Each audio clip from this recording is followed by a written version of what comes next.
കുടിക്കാൻ പൈപ്പിലും വെള്ളമില്ല, കുറെ കെറ്റിലും വെള്ളമില്ല. അമേരിക്കയിൽ പോയപ്പോഴും ലണ്ടനിൽ പോയപ്പോഴും ദ കൈൻഡ് ഓഫ് പീപ്പിൾ വന്നിട്ട് എന്താ പറയുക, ഒരു ദൈവമാക്കി മാറ്റി. കൈൻഡ് ഓഫ് പീപ്പിൾ വന്നിട്ട് എന്താ പറയുക, ഒരു ദൈവമാക്കി മാറ്റി.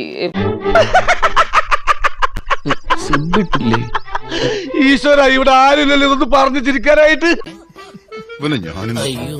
അവരെ പല്ലെറിഞ്ഞിട്ട് കാര്യമില്ല, ആരാണേലും ചിരിച്ചു പോകും. ഇന്നലെ വീട്ടിൽ ചെന്നിട്ട് ഞാനിത് ഓർത്ത ചിരിച്ചെന്നറിയോ? ഈ കാര്യം അമ്മയോട് പറഞ്ഞിട്ട് അമ്മയോട് ഒടുക്കത്തെ ചിരി ഇതുവരെ ചിരി നിർത്തിയിട്ടില്ല. ഇപ്പൊ ഗർഭിണിയാവുമ്പോ സ്ത്രീകൾ വന്നിട്ട് പറയണായിരുന്നു, മാം ഒന്ന് തൊട്ടിട്ട് ഒന്ന് അനുഗ്രഹിക്കുക. എന്റെ അമ്മോ, എന്റെ ജീവിതത്തിൽ ആദ്യമായിട്ടാണ് ഞാൻ ഇങ്ങനെ സംഭവം കാണുന്നത്. ഇതൊന്നും ഇല്ലാത്തല്ല, ഉള്ളത് തന്നെ. അല്ല, നമ്മൾ ഷോ അമേരിക്കയിൽ നമ്മൾ 45 ദിവസം ഷോ ചെയ്യാൻ പോകുമ്പോൾ എത്രയോ ഗർഭിണികൾ കത്തെഴുതിയിട്ട് അയച്ചിട്ടുണ്ട്. എനിക്കതല്ല, തലക്കോളം കിറക്കഞ്ഞ മനുഷ്യന്മാർ ഇങ്ങനെ കാണിച്ചു കൂട്ടും. നിങ്ങളുടെ കാരണമാണ് എനിക്ക് നോർമൽ ഡെലിവറി ആവണം എന്നല്ല നിർബന്ധിച്ചത് ഡോക്ടറോട്. അപ്പോൾ കേരള ഗവൺമെന്റ് വരെ എന്നെ സൈൻ ചെയ്തത് അപ്പോൾ ഈ നോർമൽ ഡെലിവറിക്ക് വേണ്ടിയിട്ട്. എനിക്ക് വിശ്വസിക്കാമോ? 100% വിശ്വസിക്കാം. അത്ഭുതം, അല്ലാതെ ഇതിനൊരു വാക്കില്ല. അതൊരിക്കലും സി സെക്ഷൻ ഒരു മാർക്കറ്റിംഗ് ആയിരുന്നു.